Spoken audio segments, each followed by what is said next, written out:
Assalamualaikum warahmatullahi wabarakatuh. Salam sejahtera bagi kita semua. Perkenalkan kami dari kelompok 8 kelas 10 TJKT 2 dari Sekolah SMK Negeri 1 Cermin Gresik.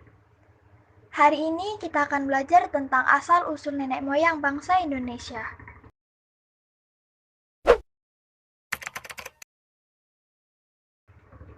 Berikutnya adalah perkenalan nama kelompok. Kelompok kami terdiri dari 4 orang. Di antaranya adalah Sultan Fil Ilmi, nomor absen 32, Talita Nabila Chandra, nomor absen 33, Windy Puspita Anggraini, nomor absen 34, dan Wisnu Arimurti, nomor absen 35.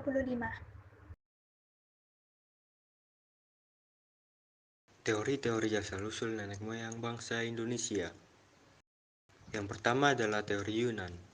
Teori ini menyatakan bahwa asal-usul bangsa Indonesia berasal dari wilayah Yunan, Tiongkok. Para ahli yang mendukung teori ini adalah R. H. Geldern, J. H. C. Kern, J. R. Foster, dan J. R. Logon. Berdasarkan teori ini, ada 3 gelombang kedatangan tersebut, yakni Proto-Melayu, Deutero-Melayu, dan Melanosoid. Proto-Melayu pertama kali datang ke Indonesia pada tahun 1500 sebelum Masehi. Mereka masuk ke Nusantara melalui jalur darat dan jalur laut. Proto-Melayu memiliki kebudayaan yang lebih maju pada saat itu, dilihat hasil penemuan fosil yang terbuat dari batu. Setelah kehadiran Proto-Melayu, datang sekawanan Deutero-Melayu sekitar tahun 300 sampai dengan 400 Masehi. Mereka masuk ke wilayah Nusantara bagian barat dan diyakini memiliki kebudayaan yang lebih maju ketimbang Proto-Melayu. Teori ini dibuktikan dengan peninggalan 2 suku bangsa, yaitu Proto-Melayu yang mewarisi kebudayaan Paleolitikum dan Deutero-Melayu yang mewarisi kebudayaan Perunggu. Video di samping adalah contoh dari hasil kebudayaan Perunggu dan kebudayaan Paleolitikum. Suku yang disebut mewarisi 2 suku bangsa adalah suku Dayak dan suku Toraja yang termasuk anak keturunan Proto-Melayu. Sedangkan suku Jawa, Melayu, dan Bugis menjadi anak keturunan Deutero-Melayu. Selain itu, hadir juga bangsa Melanosoid yang datang ke Papua pada akhir zaman es sekitar 70.000 sebelum Masehi. Yang kedua adalah teori Nusantara. Manusia purba yang menghuni wilayah Nusantara berasal dari Indonesia sendiri. Pandangan ini menentang pendapat yang mengatakan manusia purba Indonesia berasal dari luar Indonesia. Hal ini didasarkan pada penemuan fosil-fosil manusia purba Indonesia yang sangat beragam yang ditemukan di Sangiran, Trinil, dan sebagainya. Menurut seorang ahli, manusia purba sangat menyukai iklim tropis dan Nusantara merupakan salah satu wilayah iklim tropis yang cukup digemari manusia purba. Karena itu, teori Nusantara ini cukup kuat, karena buktinya juga cukup kuat. Teori ini didukung oleh Muhammad Yamin, Chloe Scarlett, and J. Crawford. Yang ketiga adalah teori out of Africa. Teori yang menyatakan bahwa manusia modern berasal dari Afrika dan menyebar dari benua ini ke benua lain berdasarkan bukti DNA. Teori out of Africa adalah teori mengenai asal geografis dan migrasi manusia awal modern atau Homo sapiens. Teori ini menyatakan manusia modern yang berkembang dan berasal dari Afrika. Dari migrasi keluar Afrika ini, manusia-manusia modern yang hidup saat ini berasal.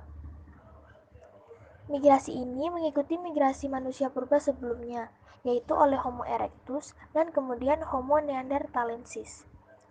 Teori ini mengusulkan bahwa hanya ada satu asal Homo sapiens dan menolak teori bahwa manusia modern berkembang di berbagai tempat di daerah lain, tetapi tidak menolak kemungkinan pencampuran antara Homo sapiens dan manusia purba di Eropa dan Asia, seperti manusia purba Neanderthal dan Denisova.